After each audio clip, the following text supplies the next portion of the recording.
વડાપ્રધાન નરેન્દ્ર મોદીએ રવિવારે મન કી બાત કાર્યક્રમ દ્વારા દેશની જનતાને સંબોધન કર્યું હતું। કાર્યક્રમમાં મોદીએ કહ્યું કે બીજી લહેરમાં ઓક્સિજનની માંગમાં અચાનક વધારો થયો। દેશ આપત્તિ વચ્ચે તેની ક્ષમતાઓમાં વધારો કર્યો છે।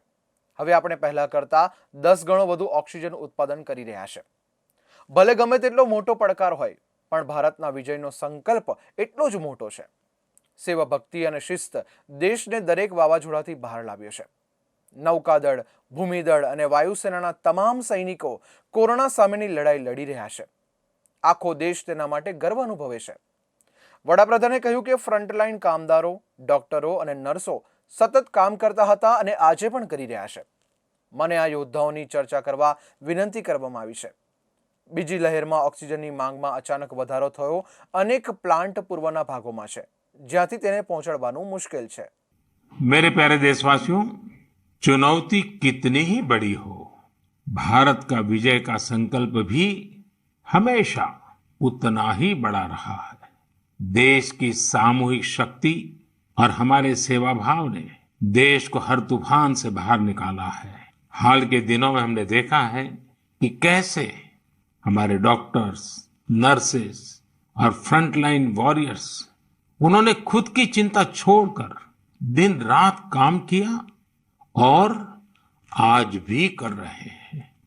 इस सब के बीच कई लोग ऐसे भी हैं जिनकी कोरोना की सेकंड वेव से लड़ने में बहुत बड़ी भूमिका रही है। मुझसे मन की बात के कई श्रोताओं ने नमो ऐप पर और पत्र के द्वारा इन वॉरियर्स के बारे में चर्चा करने का आग्रह किया है। साथियों, जब सेकंड वेव आई, अचानक से ऑक्सीजन की मांग कई गुना बढ़ गई, तो बहुत बड़ा चैलेंज था। मेडिकल ऑक्सीजन का देश के दूर सुदूर हिस्सों तक पहुंचाना अपने आप में बड़ी चुनौती थी। ऑक्सीजन टैंकर ज्यादा तेज चले, छोटी सी भी भूल हो तो उसमें बहुत बड़े विस्फोट का खतरा होता है। इंडस्ट्रियल ऑक्सीजन का उत्पादन करने वाले काफी प्लांट देश के पूर्वी हिस्सों में हैं। वहां से दूसरे राज्यों में ऑक्सीजन पहुंचाने के लिए भी कई दिन का समय लगता है।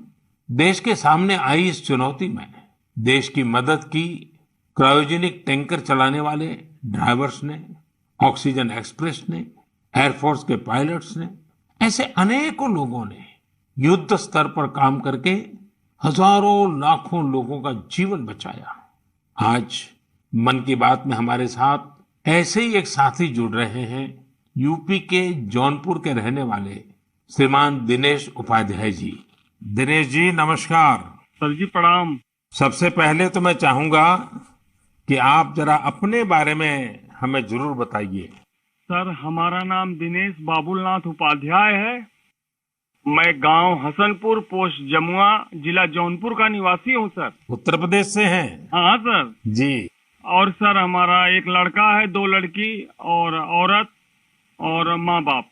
और आप क्या करते हैं? सर, मैं ऑक्सीजन का टैंकर चलाता हूँ सर, लिक्विड ऑक्सीजन का। बच्चों की पढ़ाई ठीक से हो रही है? हाँ सर, बच्चों की पढ़ाई हो रही है। लड़कियां भी पढ़ रही हैं दोनों, और मेरा लड़का भी पढ़ रहा है सर। ये ऑनलाइन पढ़ाई भी ठीक से चलती है उनकी? हाँ सर, अच्छे ढंग से कर रहे हैं। अभी बच्चियां हमारी पढ़ रही हैं, ऑनलाइन में ही पढ़ रही हैं सर। सर, 15 से 17 साल हो गया सर मैं ऑक्सीजन का टैंकर चलाता हूँ सर। अच्छा, आप ये 15-17 साल से सिर्फ ऑक्सीजन लेके जाते हैं, तो सिर्फ ट्रक ड्राइवर नहीं है आप, एक प्रकार से लाखों का जीवन बचाने में लगे हैं। सर, हमारा काम ही ऐसा है सर ऑक्सीजन टैंकर का, कि हमारी जो कंपनी है आइनॉक्स कंपनी, वो भी हमारा लोग का बहुत ख्याल करती है। और हम लोग कहीं भी जाके ऑक्सीजन खाली करते हैं तो हमें बहुत खुशी मिलती है सर। लेकिन अभी कोरोना के समय में आपकी जिम्मेदारी बहुत बढ़ गई है। हाँ सर, बहुत बढ़ गई है। जब आप अपने ट्रक की ड्राइविंग सीट पर होते हैं तो आपके मन में क्या भाव होता है? पहले की तुलना में क्या अलग अनुभव? काफी दबाव भी रहता होगा, मानसिक तनाव रहता होगा, परिवार की चिंता, कोरोना का माहौल, लोगों की तरफ से दबाव, मांगे, क्या कुछ होता होगा?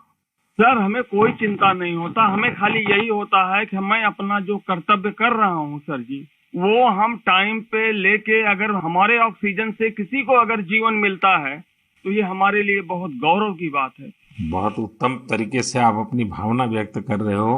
अच्छा, ये बताइए, आज जब इस महामारी के समय लोग आपके काम के महत्व को देख रहे हैं, जो शायद पहले इतना नहीं समझा होगा, अब समझ रहे हैं। तो क्या आपके और आपके काम के प्रति उनके नजरिए में परिवर्तन आया है? हाँ सर जी, अभी पहले हम ऑक्सीजन के ड्राइवर कहीं भी जाम में इधर उधर फंसे रहते थे, लेकिन आज के डेट में प्रशासन ने भी हमारा लोग का बहुत हेल्प किया।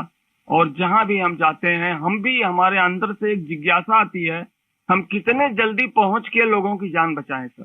चाहे खाना मिले चाहे न मिले, कुछ भी दिक्कत हो, लेकिन हम हॉस्पिटल पहुंचते हैं जब टैंकर लेके, और देखते हैं कि हॉस्पिटल वाले हम लोग को वी का इशारा करते हैं, उनके फैमिली लोग जिसके घर वाले एडमिट होते हैं। अच्छा, विक्ट्री का भी बताते हैं? हाँ सर, वी बताते हैं, कोई अंगूठा दिखाता है।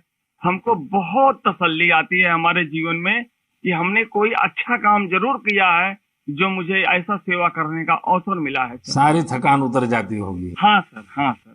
तो घर आकर के बच्चों से बातें बताते हो आप सब? नहीं सर, बच्चे तो हमारे गांव में रहते हैं। हम तो यहाँ आइनॉक्स एयर प्रोडक्ट में मैं ड्राइवरी करता हूँ। 8-9 महीने के बाद तब घर जाता हूँ। तो कभी फोन पे बच्चों से बात करते होंगे तो? हाँ सर, बराबर होता है। तो उनके मन में रहता होगा, पिताजी जरा संभालिए ऐसे समय। सर जी, वो लोग बोलते हैं पापा काम करो लेकिन अपने सेफ्टी से करो, और हम लोग सर सेफ्टी से काम करते हैं। हमारा मानगांव प्लांट भी है और आइनॉक्स बहुत हमारा लोग का हेल्प करता है। चलिए दिनेश जी, मुझे बहुत अच्छा लगा आपकी बातें सुन करके, और देश को भी लगेगा कि इस कोरोना की लड़ाई में कैसे कैसे किस प्रकार से लोग काम कर रहे हैं। आप 9-9 महीने तक अपने बच्चों को नहीं मिल रहे हैं, परिवार को नहीं मिल रहे हैं, सिर्फ लोगों की जान बच जाए। जब ये देश सुनेगा ना, देश को गर्व होगा कि लड़ाई हम जीतेंगे, क्योंकि दिनेश उपाध्याय जैसे लाखों लाखों ऐसे लोग हैं जो जी जान से जुटे हुए हैं। सर जी, हम लोग कोरोना को किसी ना किसी दिन जरूर हराएंगे सर जी। चलिए दिनेश जी, आपकी ये भावना, यही तो देश की ताकत है। बहुत बहुत धन्यवाद दिनेश जी, और आपके बच्चों को मेरे आशीर्वाद कहिएगा। ठीक है, प्रणाम। धन्यवाद। प्रणाम। धन्यवाद। साथियों, जैसा कि दिनेश जी बता रहे थे, वाकई जब एक टैंकर ड्राइवर ऑक्सीजन लेकर अस्पताल पहुंचते हैं तो ईश्वर के भेजे गए दूत ही लगते हैं। हम समझ सकते हैं कि ये काम कितनी जिम्मेदारी का होता है और इसमें कितना मानसिक दबाव भी होता है।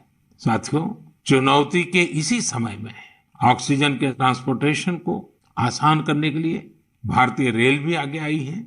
ऑक्सीजन एक्सप्रेस, ऑक्सीजन रेल ने सड़क पर चलने वाले ऑक्सीजन टैंकर से कहीं ज्यादा तेजी से, कहीं ज्यादा मात्रा में ऑक्सीजन देश के कोने कोने में पहुंचाई।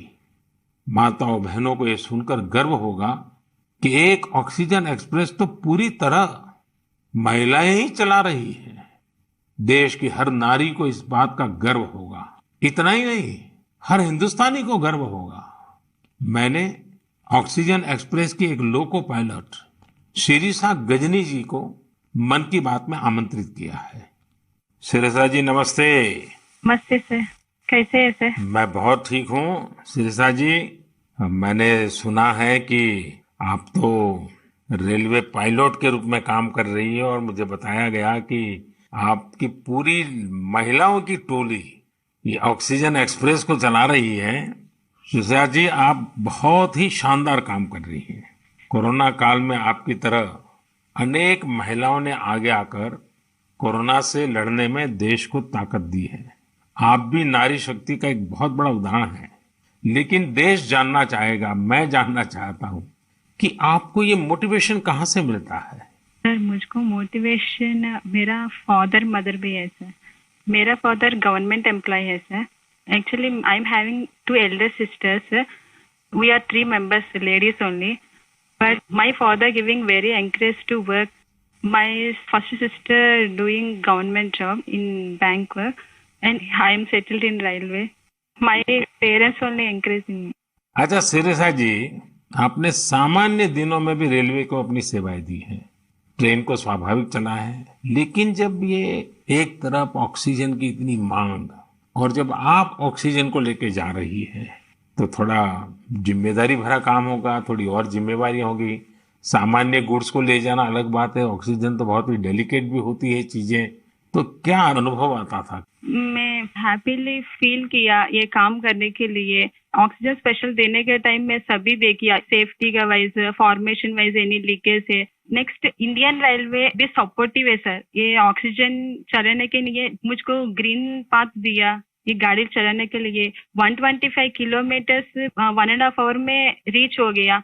इतना रेलवे भी रेस्पॉन्सिबिलिटी ले लिया, मैं भी रेस्पॉन्सिबिलिटी है सर। वाह, चलिए सिरसा जी, मैं आपको बहुत बधाई देता हूँ और आपके पिताजी माताजी को विशेष रूप से प्रणाम करता हूँ, जिन्होंने तीनों बेटियों को इतनी प्रेरणा दी और उनको इतना आगे बढ़ाया और इस प्रकार का हौसला दिया है। और मैं समझता हूँ ऐसे माँ बाप को भी प्रणाम और आप सभी बहनों को भी प्रणाम, जिन्होंने इस प्रकार से देश की सेवा भी की और जज्बा भी दिखाया है। बहुत बहुत धन्यवाद सिरसा जी। धन्यवाद सर, थैंक यू सर, आपका ब्लेसिंग्स चाहिए सर मुझ बस पे। परमात्मा का आशीर्वाद आप पर बना रहे, आपके माता पिता का आशीर्वाद बना रहे। धन्यवाद जी। धन्यवाद सर।